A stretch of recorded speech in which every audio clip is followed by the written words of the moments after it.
आज का हमारा टॉपिक रहेगा BA part third first paper Machiavelli. Machiavelli को अपने युग का शिशु क्यों कहा जाता है? मिक्यावली पुनर्जागरण का शिशु क्यों कहलाता है या उसको क्यों माना गया है? इस टॉपिक पर आज हमारा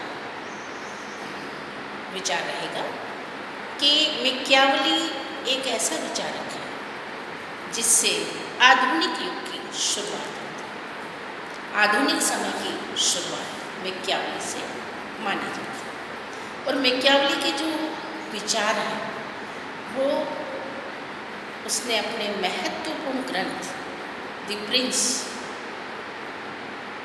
में एक शक्तिशाली शासक के रूप में विचार व्यक्त किया कि एक राजा को किस तरह से राज व्यवस्था का संचालन करना है, उसे कितना शक्तिशाली होना है, उसका आचरण व्यवहार कैसा होना चाहिए, क्योंकि उसका ये मानना है कि राजा के आचरण पर ही प्रजा का आचरण निर्भर करता है कि जैसा राजा होगा प्रजा भी वैसी ही होगी। दूसरी बात, मिक्यावली का मानना था कि राजा डरावना नहीं होना चाहिए, शक्तिशाली हो, लोग उसकी बात को मान्यता दें, उसके आदेश की अनुपालना करें, लेकिन इतना डरावना भी नहीं होना चाहिए कि लोग उससे अपनी बात को अच्छे से कह नहीं पाए। बैलेंस में शक्ति भी हो, सामर्थ्य भी हो, मितव्ययता भी हो, अच्छा सद्व्यवहार भी हो और ऐसी क्वालिटी हो कुशल नेतृत्व हो राजा में कि वो प्रजा के हितों की रक्षा करने में तत्पर है। सच्चे अर्थों में ये फ्लोरेंस वासी अपने युग का शिशु था। इटली उस समय 5 भागों में विभक्त थी। इटली के 5 भागों में बंटने के क्या कारण थे? नेपल्स, मिलान, वीनस, फ्लोरेंस ये पार्ट हैं इटली के। ये फ्लोरेंस का वासी था। तो इस लेखक ने, इस विचारक ने बहुत बारीकी से, जिसको कहते हैं आगमनात्मक, पर्यवेक्षणात्मक, बारीकी से हर चीज़ की, हर पहलू की जांच की और पाया कि राष्ट्र के विभाजन के क्या कारण और उसके निवारण के लिए मुझे क्या करना, दूसरे देशों से कंपैरिजन करना, अपने देश की आंतरिक व्यवस्था में लोगों का स्वभाव किस तरह का है उसकी स्टडी करना, शासन व्यवस्था को सुचारू रूप से कैसे संचालित किया जा सकता है, इस बात पर जोर देना और उस निर्णय को प्रजा के, जनता के, शासक के समक्ष रखना, सारी चीज़ें उसने अपने जो पुस्तक है द प्रिंस, एक राजा, एक शक्तिशाली राजा कैसा होना चाहिए। मिक्यावली की तुलना इंडियन पॉलिटिकल सिस्टम या इंडियन पॉलिटिकल थॉट कौटिल्य से भी की जाती है। जैसे कौटिल्य ने सम्राट तैयार किया, चंद्रगुप्त मौर्य, और अपना ग्रंथ लिखा अर्थशास्त्र, वैसे ही मिक्यावली का ग्रंथ है द प्रिंस। और उसमें जिस तरह से उसने अपने विचारों को अभिव्यक्त किया, जिस तरह से वो अपनी बात को कहना चाहता है, एक राजा को, प्रजा को, उनके रिलेशनशिप को, राजा की दिनचर्या को, राजा के बिहेवियर को, राजा के निर्णय को, राजा को किस तरह का मंत्रिमंडल रखना चाहिए, किन चीज़ों से दूरी बनाए रखना चाहिए, हर चीज़ विस्तार से मिक्यावली ने उल्लेखित की। मिक्यावली ने जब नीति शास्त्र और राजनीति शास्त्र, 2 टॉपिक, धर्म और नैतिकता, मुख्य रूप से इस पर जब परिचर्चा की तो मिक्यावली का कहना था राजनीति में धर्म और नैतिकता का पृथक्करण होना चाहिए। इसके पीछे क्या रीजन था? इसके पीछे उसका ये मानना था कि ये दोनों चीज़ें मानव के मनोविज्ञान, आस्था, निष्ठा से जुड़ाव रखते हैं और इन चीज़ों पर राजा को किस तरह से स्टडी करके चलना, यानी राजा को निर्णायक होना जरूरी है। और राजा यदि ये सोचने लगेगा क्या करूं, क्या ना करूं, क्या उचित है, क्या अनुचित है, क्या पाप है, क्या पुण्य है, क्या कर्म है, क्या अकर्म है, क्या कर्तव्य है, क्या अकर्तव्य है, क्या धर्म है, क्या अधर्म है, यदि राजा नीति शास्त्र पर ज़्यादा बल देगा तो वो निर्णय नहीं कर पाएगा। तो राज्य व्यवस्था में विरोधी पक्ष को या शत्रु पक्ष को या आक्रमणकारियों से निपटने की बात हो, युद्ध बाह्य आक्रमण, सशस्त्र विद्रोह की स्थिति हो, तो राजा को निर्णायक भूमिका अदा करनी पड़ती है। ऐसे में मैकियावेली ने कहा कि राज्य व्यवस्था में, राजनीति में नीति शास्त्र और धर्म का पृथक जी, ये दोनों चीज़ें अलग हैं। हाँ, दोनों इम्पोर्टेंट है, इसमें कोई संदेह नहीं। राज्य व्यवस्था भी जरूरी है, सफल संचालन भी जरूरी है, कुशल नेतृत्व भी जरूरी है, दृढ़ निश्चय भी जरूरी है, निर्णायक भूमिका भी जरूरी है, हर चीज़। प्रजा के मनोविज्ञान के अनुकूल काम करना भी जरूरी है, क्योंकि बिना मनोविज्ञान के या लोकप्रियता के या लोगों के अनुरूप लोकहितकारी कार्यों के जनता राजा को पसंद नहीं करती। लोकप्रियता के लिए राजा को प्रजा के हितों की सुरक्षा हेतु तो कार्य करने ही है, लेकिन राजा का दायित्व इंटीरियर यानी आंतरिक सुरक्षा व्यवस्था के साथ साथ बाह्य आक्रमणों से भी प्रजा को सुरक्षा दिलाने का है, तो उसे निर्णायक भूमिका भी अदा करनी पड़ेगी। इसलिए मैकियावेली ने कौटिल्य की भांति कि नीतिशास्त्र और धर्म का अपना महत्व और स्थान है। जैसे अपन कहें राजधर्म, राजधर्म माने राजा का कर्तव्य क्या है, प्रजा के हित में ही राजा का हित है, और प्रजा के हित के बिना राजा का कोई हित नहीं। यानी डे नाइट उसका time table according to public welfare, जनता के कल्याण के लिए ही बना होना चाहिए, तभी प्रजा के हितों की सुरक्षा राजा कर सकता है। फिर इसके बाद मैकियावेली का कहना था कि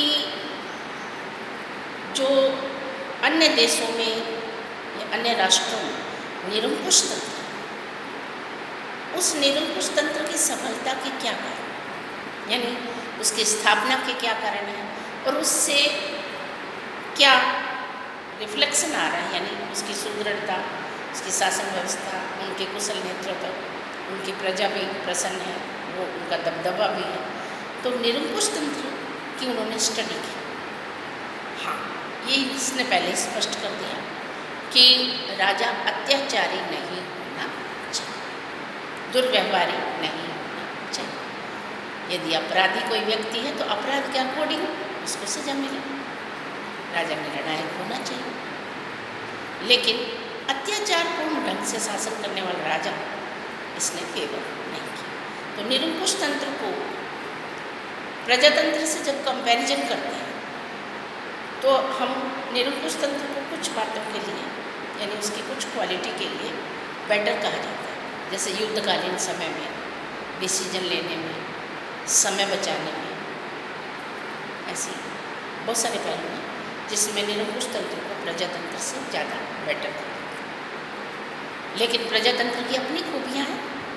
तत्कालीन परिस्थितियों के अकॉर्डिंग मैकियावेली ने अपने इटली के सुदृढ़ता के लिए अन्य देशों में स्थापित राजतंत्र, निरंकुश तंत्र, इनका अध्ययन किया। और अध्ययन से उसने बारीकी से अध्ययन यानी पर्यवेक्षणात्मक, जैसे मैं पहले बोल रही थी आगमनात्मक पद्धति, तो पर्यवेक्षणात्मक, तुलनात्मक, ऐतिहासिक, प्रयोगात्मक, ये अरिस्टोटल, अरस्तु ने भी इस पद्धति का प्रयोग किया। इसीलिए उन्हें भी राजनीति विज्ञान का जनक कहा जाता है।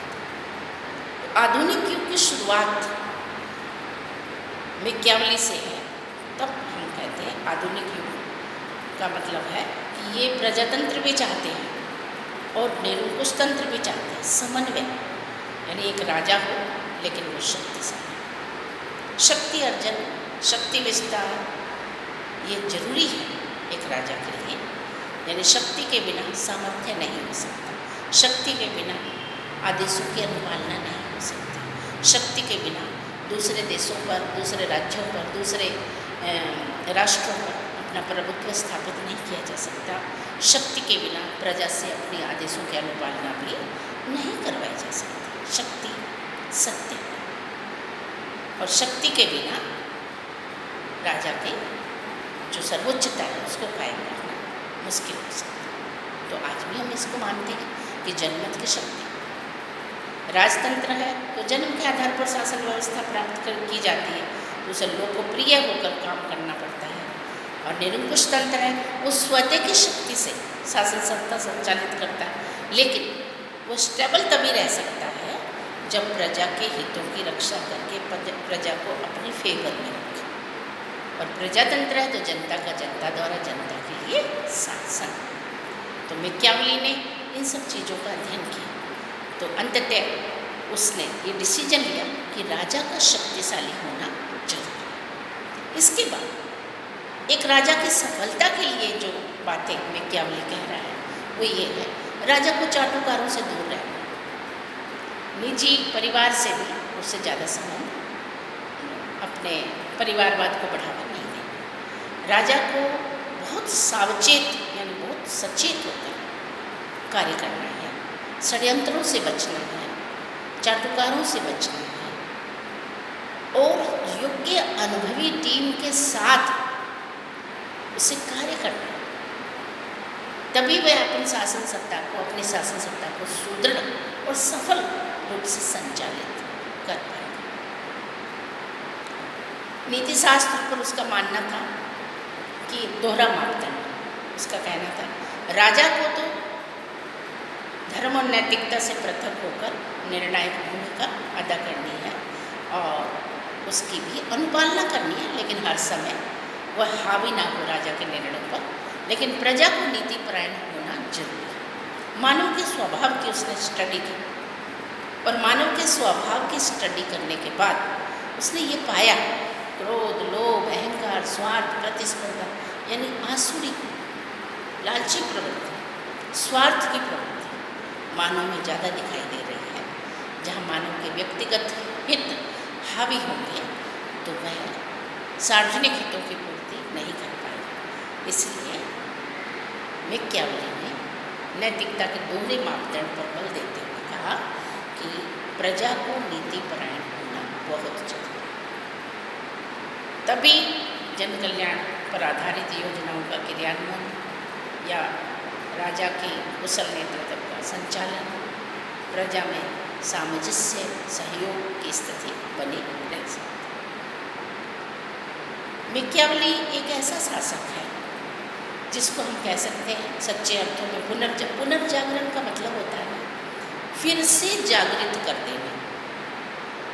व्यक्ति अपने भाग्य का स्वयं निर्माता है, यानी व्यक्ति को भी स्वतंत्रताएं मिले, व्यक्ति को सुअवसर मिले, व्यक्ति को स्वच्छंदता अधिक नहीं लेकिन हाँ स्वतंत्र, समान, कानून का संरक्षण, इस तरह का वातावरण मिले जिसमें वह अपनी प्रोग्रेस स्वयं कर सके, यानी वो अपने विवेक का प्रयोग भी कर सके, अपनी बुद्धिमत्ता का प्रयोग भी कर सके। तो व्यक्ति की स्टडी करना, विघटन को दूर करने की स्टडी करना, धर्म नैतिकता की स्टडी करना, अन्य देशों में विराजमान शासन सत्ताओं की स्टडी करना, ये सब मैकियावेली के अपने ग्रंथ में विचार अभिव्यक्त किए उसने।